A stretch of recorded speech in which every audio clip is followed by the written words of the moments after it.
You are watching the World 24/7 on the NDTV network. I'm Parmeshwar Bava. Let's begin with the top stories you need to know. Well, the Myanmar earthquake, over 1,600 people are left dead. Countless are left buried. Meanwhile, 4 Chinese men have been nabbed by police for trying to remove 32 large files from the Chatuchak disaster site zone in Bangkok.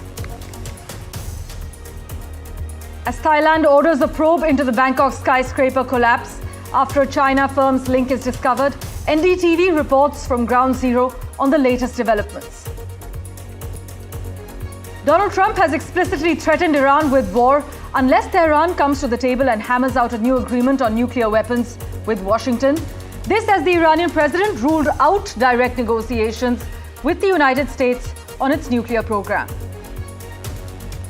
Donald Trump has said he is very angry and pissed off with Russian President Vladimir Putin after weeks of attempting to negotiate a ceasefire in Ukraine.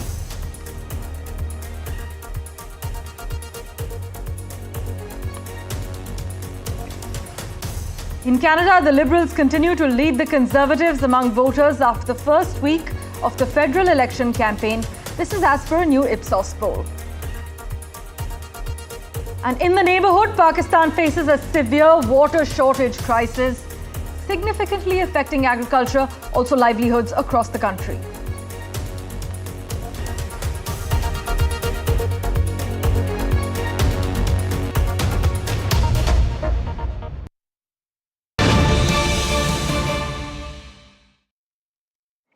Well, our big focus at the moment, Thai police have detained 4 Chinese nationals for unlawfully entering the site of the under-construction building that collapsed after a powerful earthquake in Chatuchak District in Bangkok. So as per our sources, 4 Chinese men linked to a contractor were caught taking about 32 files from the Chatuchak disaster site. They were spotted by the media. They were later stopped by the police. This is what we know so far, thanks to my colleague Vishal Vivek. Meanwhile, I must inform you, the World Health Organization has declared the Myanmar earthquake a top-level emergency as it has killed over 1,600 people, urgently requesting $8 million to save lives and also avoid disease epidemics in the coming 30 days.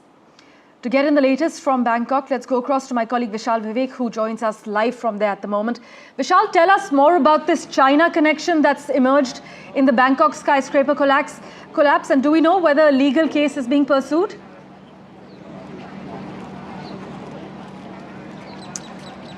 Yes, so yesterday we learned that a Chinese company has been involved in the construction of this building that is already collapsed, trapping under its rubble more than 70 people. It's a joint venture between a Thai company, an Italian company, and a state-owned Chinese company. That is the angle that we've explored, and the legal case is being pursued. The Deputy PM of Thailand spoke to me day before yesterday and told me that they have set up a 7-day committee, a 7-member committee that will have 7 days to come back with a result into the probe, and they will be investigating it thoroughly, is what they told me. And also the fact that the Chinese ambassador met with the Deputy PM of Thailand yesterday, and as far as this tragedy unfolding right behind me is concerned, right now, at least 70 to 80 people are buried under the 4-story high rubble, and there have been some signs of life, some vital signs have been detected in the last 2 days, but so far no one has been pulled out alive. That paints a very grim picture. Last night, one senior rescue personnel told me that a person was spotted at the top of the rubble. I would request my camera person Rohit Vishwakarma to point at the top of the rubble, where some person was spotted 3 meters below the top of the rubble. They had used the latest technology through which they could detect that person, but he or she has not so far been pulled out. The authorities had been using all kinds of equipment to dig through from the top, and they have been using these cranes to pick at that rubble every now and then. They have at least 15 to 16 cranes parked here at any point in time, and you can see that this whole area is surrounded by foreign media, volunteers. Volunteers particularly have been really helpful in this situation because this whole area is cordoned off. It's a market area, but there are no shops open. So people who come in here, they are being fed, they are being given water, they are being given towels, they are being given medical facilities, all of that for free. So volunteers have stepped up, they have done this on their own, so that is pretty commendable. You can see police vehicles right now coming in. There's a heavy deployment of police here. So that raises the question as to how did the 4 Chinese nationals manage to get inside this place when you have seen yourself that there's such a high security area. As Back always, to you, Vishal, thanks so much Parmeshwar. for joining us with the latest details and developments from Bangkok. Well, in other crucial news, Donald Trump has explicitly threatened Iran with war unless Tehran comes to the table and hammers out a new agreement on nuclear weapons with Washington. Trump, in fact, told NBC News that US and Iran's officials are talking but didn't elaborate the details of it. But the development of Trump's remarks comes as Iran rejected the US's proposal for a direct negotiation just last week. Trump, in fact, told NBC News, and I quote, that if they don't make a deal, there will be bombing. It will be bombing the likes of which they have never seen before. But tensions between Washington and Tehran have been high for more than a year. As the US and its ally Israel have clashed with several groups, the two countries accuse the Iranian government of funding and supporting through intelligence sharing and other cooperation as well. Conflict, in fact, against one of those groups, the Houthis, resumed last weekend with a US strike in Yemen, while Houthi forces target US military vessels and trade ships in the Red Sea. Just listen in to what Iran's president had to say. جوابی هم که مقام معظم رهبری در رابطه با نامه‌ای که ترامپ فرستاده برادرم آقای دکتر عراقچی اونو به کشور عمان رسوندن و به دست رابط آمریکایی رسیده و در اونجا هم مذاکره به طور مستقیم رد شده، اما مذاکره به طور غیر مستقیم همیشه ایران در اون رابطه بوده و الان هم مقام معظم رهبری تاکید فرمودن که مذاکره غیر مستقیم همچنان میتونه ادامه داشته باشه.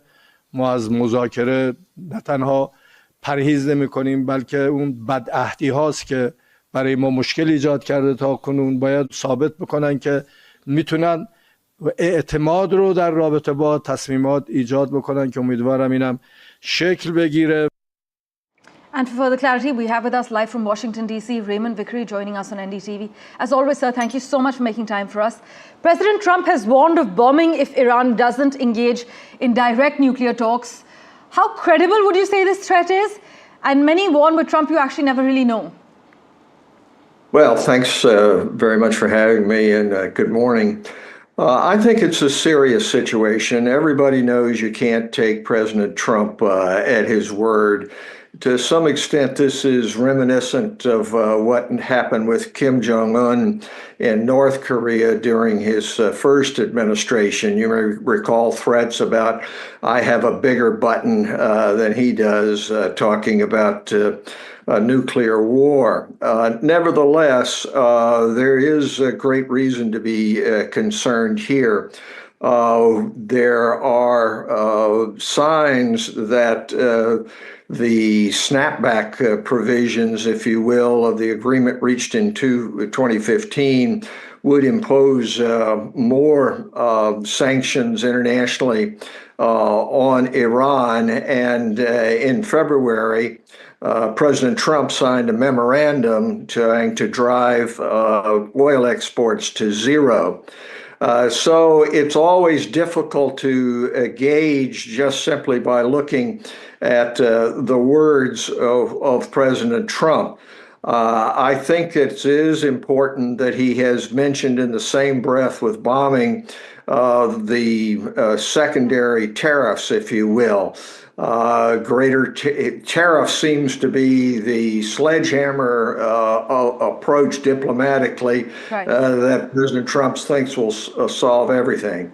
So it's a difficult situation, but peace must be waged just like war, and one would hope that great democracies like India, others very much interested, will serve to moderate this situation. The idea that you're going to have diplomatic relations conducted like you do a real estate deal, and that is you send a letter to the other side saying you're going to do something, is not the right way to go about it. As always, sir, thank you so much for joining us with your views. We will, of course, revert to you for regular updates. Thank you very much. Meanwhile, kicking off the second week of Canada's federal election campaign, new polling shows the Liberals are firmly in the lead. However, the two parties seem to be tied on who would be the best party to handle what's seen as the top two issues: affordability and the cost of living. My colleague Maha Siddiqui has been tracking all the political developments for us. She joins us live from Vancouver at the moment. Maha, take us through all that we need to know and also the main areas that could be decisive in this election. So the Liberal Party is starting the second week of campaign on a strong note, as we are observing that the opinion polls are giving them a 3% lead over the Conservatives. So they are gaining momentum, and the momentum is largely based on the fact that the NDP and Bloc Québécois seem to be losing some ground. So many believe that this is benefiting the Liberals. And at the current moment, so let's try and understand what these opinion polls really tell us. They tell us that if the polls were to be held today, then the Liberal Party will be able to come back to par with a majority. And if the elections were held today, then this is how the numbers would stack up. About 194 for the Liberal Party. So that is pretty much a 20-seat lead ahead of the 172 magic figure, which is the majority figure in the House of Commons. So therefore, we are seeing the Liberal Party at the moment comfortably placed, at least as far as the opinion polls are concerned. But this is only the second week of the campaign. The elections are going to be held on the 28th of April. There is still some time for all the parties to pitch whatever promises they are going to make to the public and win their support for the election on the 28th of April. And all the parties at the moment are looking, Parmeshwar, at the issue of the trade war with the US. And therefore, we have also seen some promises coming in the form of tax breaks that the Conservative Party leader, Pierre Poilievre, is promising for those who reinvest back in the country. So this is one promise, again, that is closely tied to the trade war with the US. All the parties, especially the Liberal Party, as we have seen, gaining ground because of Mark Carney himself, who's been a former governor of the Bank of Canada and the Bank of England. And therefore, a lot of people believe that this is the moment that Mark Carney will be able to handle best. And that is why we have seen this remarkable comeback of the Liberal Party. As always, Maha, thank you so much for taking us through the lowdown. We will, of course, be keeping in regular touch with you for the latest updates from Canada. And as always, news and updates continue in a moment right after this very short break. Do stay tuned.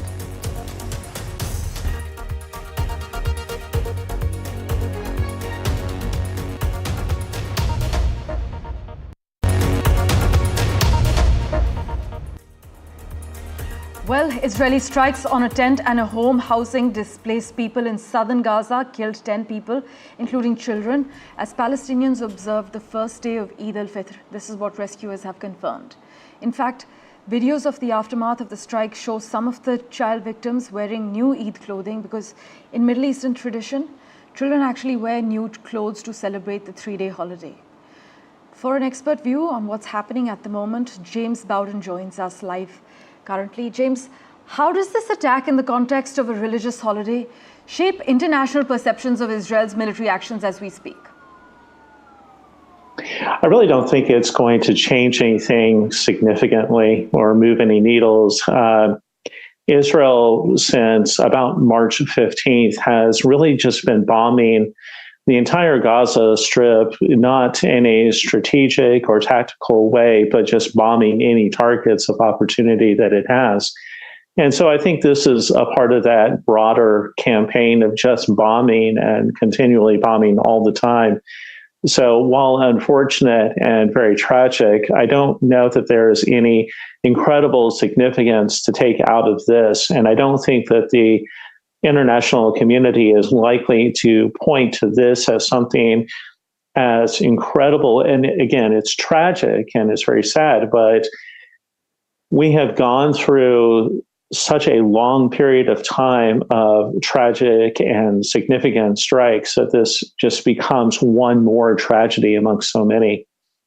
And I would like to very quickly, if I may, get a little off topic here. And I want to very specifically disagree with your prior guest. Donald Trump is actually taking the Iranian situation very seriously. And we know through leaks and other information that they have staged B-2 bombers at Diego Garcia. And my organization, Near East Observers, which is dedicated to military matters in the Middle East, has taken that there is a 60% chance that these will be focused on Yemen, but there is a 40% chance that Donald Trump will be focusing the bomber strikes against Iran, and that there was this very intentional leak to let them know and signal that there is a serious mindset that if they don't come to the negotiating table, that there will be some strategic consequences. Well, worrying times ahead. James, thanks so much for joining us with your views. We will, of course, revert to you for regular updates. The Trump plan, by the way, which proposed the voluntary relocation of Palestinians, is once again being referenced by Netanyahu. But many actually question whether it can ever realistically be implemented, while others warn of serious implications for Palestinians' rights to self-determination. Meanwhile, I must tell you that the Trump administration has paused certain green card processing for some immigrants. In fact, even approved refugees are now facing delays as far as applications for permanent residency are concerned. Is this a worry for Indians? Well, yes. Indian asylum seekers in the US, they surged 466% from 2018 to 2023. And we are now learning that certain green card applications have been paused. So yes, this is likely to impact those who are planning to apply to the United States for further employment and for calling the US their second home as well. Well, as always, news and updates continue right here on NDTV 24/7. Thanks for watching.